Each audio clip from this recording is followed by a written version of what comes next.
which are helping in various biological reactions. So we know this vitamin A, D, E, K all are the fat soluble vitamins, and these are the vitamins which can be stored in the body. So this vitamin D is freely available from the sunlight. So from the sunlight our body can synthesize this vitamin D with the help of 7-hydroxycholecalciferol. From there is hydroxylation reaction in various parts starting with liver and kidney. So vitamin D, about 90 to 95% of the body's vitamin comes through sun exposure, and some of the dietary sources such as cod liver oil, mushrooms and seafoods, they provide 5 to 10% of the vitamin D. So in India, being a tropical country, here we are finding the vitamin deficiency in various studies. So from around 2011 to 2015, we can find that from the PubMed publications that this vitamin D related studies are nowadays increasing. So this is again telling us that vitamin D is now a source of nutraceutical studies. So previously we were more worried about the infectious diseases, where cleanliness could help us to prevent those infectious diseases. Now we have the aged population where the concept of wellness has come. So with the concept of wellness, we have this concept of nutrition supplementation, that is vitamin D. So here we can see in India there are some studies which can prove us that vitamin deficiency is rampant in India. About 80% of the healthy Indians are vitamin D deficient. It is by Diabetes Foundation from 2013 study. So one of the North Indian study in adolescents and the Maharashtra, in one of the study of Maharashtra, again they have found that though it is tropical country, we do have vitamin D deficiencies. In North India, 96% of the neonates, 91% of the healthy school girls, all they have vitamin D deficiency. So one of the AIM study tells that based on clinical experience and limited studies, vitamin deficiency is widespread in India. But this study we can we cannot conclude because they may have the urban population, but still we can take an account of this study. So over 50% of the healthy people surveyed in the studies by endocrinologist Mittal, they also showed that vitamin deficiency is seen. So even though tropical country, we are living in tropical country and vitamin D deficiency is so much, what may be the reason? Is this the decreased exposure of the sunlight, or exposure to the sunlight, or there is decreased synthesis in the body owing to their unhygienic practices? We can see here, so most of us with white collar job, we live inside the houses, inside the AC rooms. So some of the customary practices where the people wear complete cloths, even the dark cloths also. Aged people, there may be the deficient production from the skin. So vitamin D, mainly we have two forms, that is cholecalciferol and ergocalciferol. Ergocalciferol is the plant synthesized one. We can get this vitamin D resources, but this cannot be the primary source because the bioavailability of such vitamin D is less within the body and it is less potent. So cholecalciferol, which is produced within the body, vitamin D3, is more potent and has longer half-life. So this cholecalciferol has longer T-half, around 15 days, and the calcitriol, the dihydroxy part, which is the after second hydroxylation, what we get, this is the active form of vitamin D3, or it is simply called as calcitriol. So this is the active molecule which is having very less half-life, around 15 hours, whereas the primary molecule cholecalciferol has more than 15 days of life. So why not calcitriol? Why calciferol? We told that the half-life here is only 15 hours, and there is better compliance, and it is a storage form, cholecalciferol or the vitamin D3, which is processed one. So that's why it is better to go for this cholecalciferol rather than calcitriol. So vitamin D, whenever we are supplementing, we should see that it is more than 30 nanogram per milliliter. So that means the dosage should be adjusted like that. If it goes below 20 nanogram per ml, then we call it as VDD or vitamin D deficiency. So this is the levels. These are the levels which will guide us for the vitamin D supplementation. Here we can see this is the normal recommended dosage, not the therapeutic dosage what we are seeing. Approximately we can keep it as 600 international units. So the vitamin D, what are its roles? So vitamin D, we know that it has role in most of the immunological mechanisms, maintaining the harmony, and also now we have the research is going on towards the action on its endothelial function.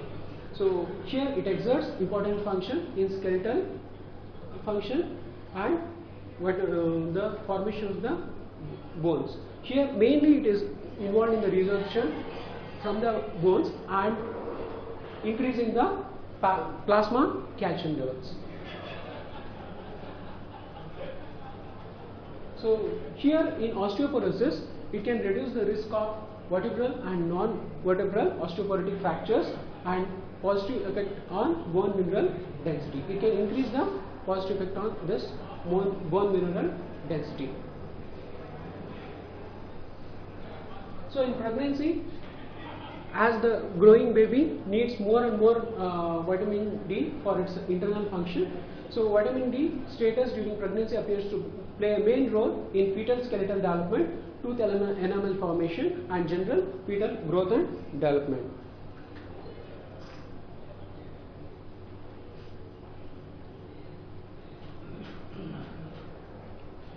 So even the muscles have this vitamin D receptors.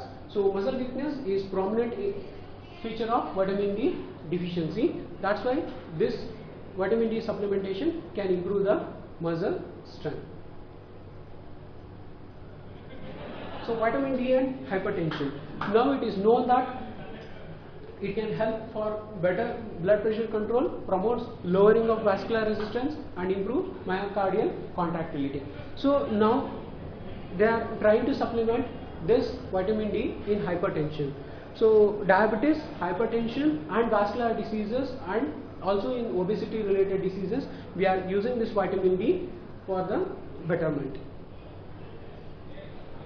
And this is based on the hypothesis that this vitamin D receptors are present in cardiomyocytes, vascular endothelial cells, smooth muscle cells, and all.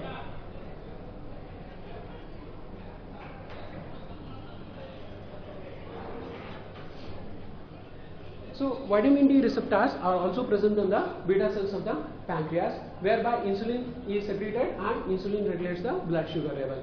So vitamin D supplementation can help in both type 1 diabetes mellitus and type 2 diabetes mellitus, and help in defense against them. It can help in both type 1 and type 2 diabetes mellitus.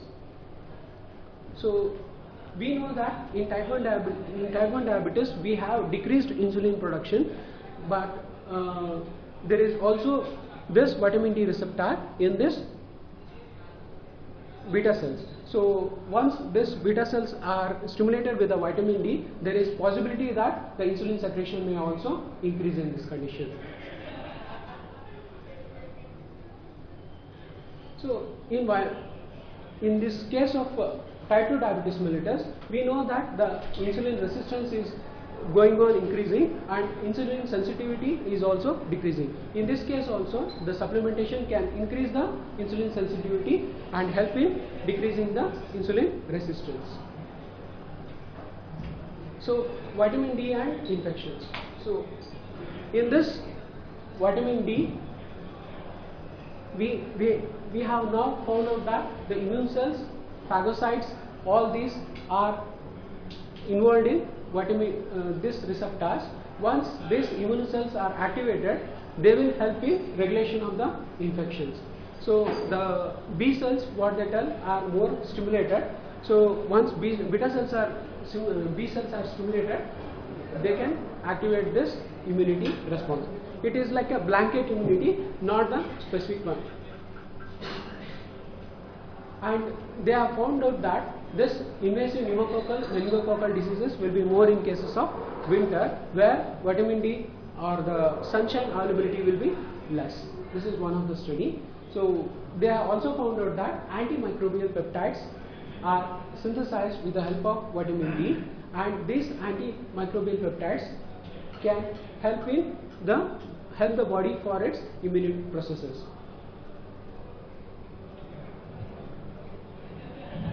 And vitamin D is found to help in differentiation of monocytes and into macrophages.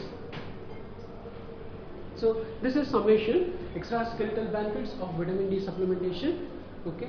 So skin stimulate keratinocytes growth. So topical vitamin D analogs are used in psoriasis treatment. Modulates T cell and B cell function. So that's why they can be helpful in type 1 diabetes mellitus, multiple sclerosis, rheumatoid arthritis. It can be in CNS. It can be associated with schizophrenia, mood disturbances, Alzheimer's disease, and depression. So here we can see the majority of the diseases, whether it is cardiac, cancer related, diabetes, all these are non-communicable diseases. So that's why we can tell that most of the non-communicable diseases or the age related diseases, we can supplement our vitamin D preparations.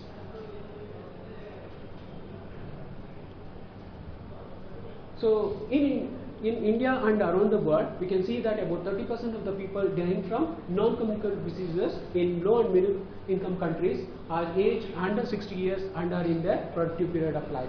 So this non-communicable diseases is growing day by day and can exceed, and the death due to those things can exceed in the coming period. So dosage administration for therapeutic purpose, here we are seeing that 60,000 international units per week will be given for 6 to 8 weeks, and daily dosage for therapeutic purpose will be 2,000 international units as against the 600 units for recommended daily allowance. So this is again the same for children and the adults. So once we start giving the vitamin D supplementation, these are always the adjuvant therapy, not the primary line of treatment. So and the patient should be followed up for 8 weeks and 1 year in just to see that whether there can be any toxic features. So conclusion, within 8 weeks we can see that vitamin D levels are normal. So our quick supplementation can be problematic. Quick supplementation, they tell that it is more than 6,000 international units per day for more than 6 months. Then if the plasma level reaches more than 50 nanograms, then it will be toxic. So toxicity is very rare. Okay. So this excess vitamin D intake can lead to development of hyperphosphatemia and hypercalcemia, and the toxic levels is more than 150 nanogram per ml.